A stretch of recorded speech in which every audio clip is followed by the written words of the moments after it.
Good afternoon, everyone. Thank you for being here today. What we would like to convey to the community is that both Jackson Healthcare System and the University of Miami are working collegially, collaboratively, and in a multidisciplinary fashion with infectious diseases, OBGYN, pediatrics, emergency medicine, and the Department of Health.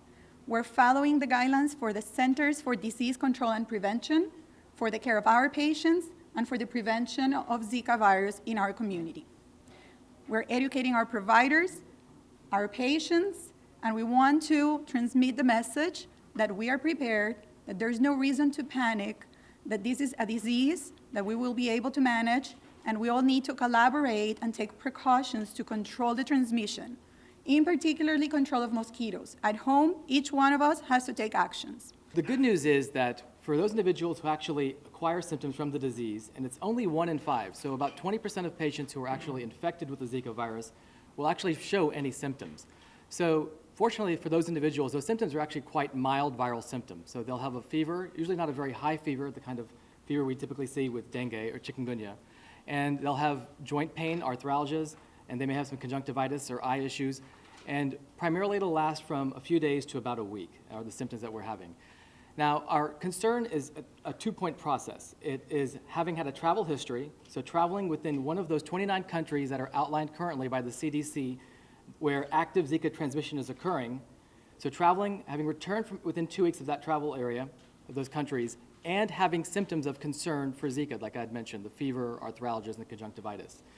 Now, we have appropriate and very stringent protocols and policies in place in our emergency department at triage where patients arrive, and we're doing travel history protocols and looking specifically for symptoms and signs of Zika virus. And if the patients have a travel history, a positive travel history, and have symptoms that are aligned with what could possibly be Zika virus, then they go through a specific protocol and process to manage and treat those patients, and then to coordinate with the Department of Health in regards to whether or not the next step of testing is required. What we're doing now with the county, we have a campaign that's called Drain and Cover, okay? Drain and Cover, very easy to remember, right? What you could do as a citizen, everybody in their homes, everybody where you see water, right? Because the mosquitoes replicate in water. That's how they become to be.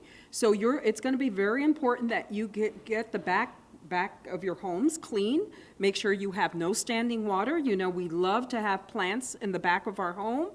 So we are asking you to drain and cover. And what cover means is that, please, if you're going to go out, especially in the morning and at dusk, we want you to protect yourself with repellent. You have to have repellents that are approved. There are certain repellents that are used for pregnant women also. If they have any concerns, they could consult with their physician, but definitely use repellent. And just, you know, the key here about mosquito illnesses is what? Prevention from being bitten from a mosquito. Because we have a lot of types of mosquitoes, and you wouldn't know, right? When a mosquito approaches you, you're not going to ask them, you know, are you an Aedes aegypti, right? You're going to be definitely wanting to protect yourself from all types of mosquitoes. We have over 250 mosquito types that are in the state of Florida, and we want to make sure that you're protected from all the bites. So repellent and drain and cover.